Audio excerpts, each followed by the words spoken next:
शांति। 2 युगों तक हम आत्माएं परमत और मनमत पर चलकर नीचे गिरते आए। संगम पर हम आत्माओं को बेहद का बाप आकर श्रीमत देते हैं। हम उस एक की मत पर चलकर श्रेष्ठ देवता बनते हैं। तो आइए रिवाइज करते हैं आज के 28 नवंबर 2024 के मधुर महावाक्यों को। बाप ने कौन सी समझानी दी है जो दूसरों को समझानी है। तुम सब आत्माएं भाई भाई हो, तुम्हें एक बाप की याद में रहना है। कौन सी बात हमारी बुद्धि में रहनी चाहिए? हमको बेहद के बाप का वर्षा लेना है। हम ज्ञान से परे विज्ञान में चले जाते हैं। जब भक्ति का वैराग्य होगा तब दिन आएगा। जिनमें ज्ञान है वे क्या करते हैं? औरों का कल्याण करते, आप समान बनाते। युद्ध करते करते फेल होने की निशानी क्या है? तीर कमान। भारतवासी वास्तव में किस घराने के हैं? देवी देवता घराने के। फरिश्ता अर्थात डबल लाइट, सर्व के प्रति कल्याणकारी, देह और देह के संबंध से न्यारा, सर्व का रिश्ता एक बाप से जुटाने वाला, स्वयं को और सर्व को अपने चलन और चेहरे द्वारा बाप समान बनाने वाला। समाप्ति कब होगी? जब हमारी सूरत से बाप की सीरत दिखाई देगी। संगम युग में क्या होता है? बेहद की नॉलेज मिलती, डेटी डायनेस्टी स्थापन होती, हम सब कुछ अर्थ सहित कहते, माया पर जीत पाने के लिए युद्ध होती, हम आधा कल्प के लिए सुख जमा करते। शिव बाबा संगम युग में आकर क्या करते हैं?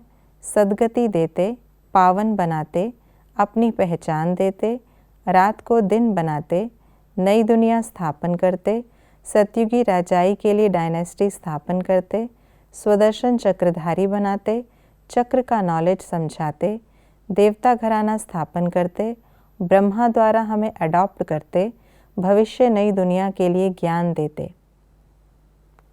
हम किन बातों को जानते हैं? बाबा कैसे नॉलेज देते हैं? हम ज्ञान से परे विज्ञान में अपने घर शांति धाम जाएंगे। बाप ही सतयुगी राजाई की डायनेस्टी स्थापन करते हैं। आधा कल्प रावण राज्य है जिसमें अनेक प्रकार के दुख हैं। हम बहुत गुलगुल थे, फिर पुनर्जन्म लेते लेते बहुत छीछी बने हैं। क्या होने से क्या होता है?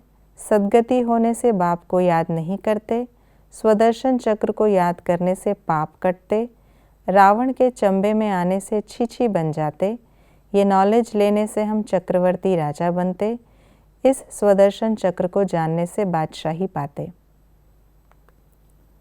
कुछ बातों के लिए बाबा ने बताया ऐसा क्यों है। हमें बहुत खबरदार रहना है क्योंकि माया बहुत ज़बरदस्त है। ईश्वरीय भाषा गॉड फादर की है क्योंकि फादर नॉलेजफुल है। फरिश्ते सबको प्यारे लगते हैं क्योंकि सर्व के होते हैं, एक दो के नहीं।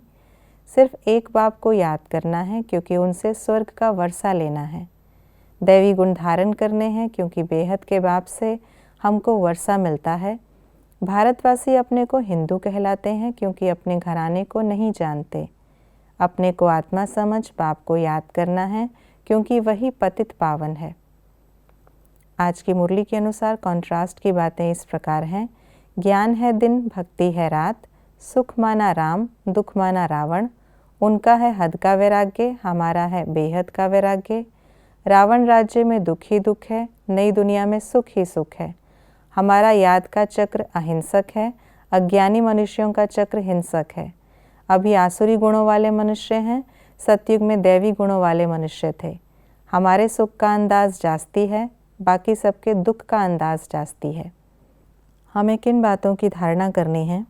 दैवी गुण धारण करना, माया से बहुत खबरदार रहना, पढ़ाई में गैलप कर आगे जाना, विश्व के भाइयों का कल्याण करना, एक बाप से सुनकर दूसरों को सुनाना, इस पुरानी दुनिया से दिल नहीं लगाना, इन आँखों से जो दिखाई देता है उसे भूल जाना, यहाँ सब हिसाब किताब चुकतू कर आधा कल्प के लिए सुख जमा करना। ये थी आज की मुरली की विशेष बातें। बाबा हमें जो ऊंची पढ़ाई पढ़ा रहे हैं, इस पढ़ाई में हमें फास्ट जाना है, माया पर हमें जीत पानी है ताकि हम विश्व की बादशाही प्राप्त कर सकें। ओम शांति।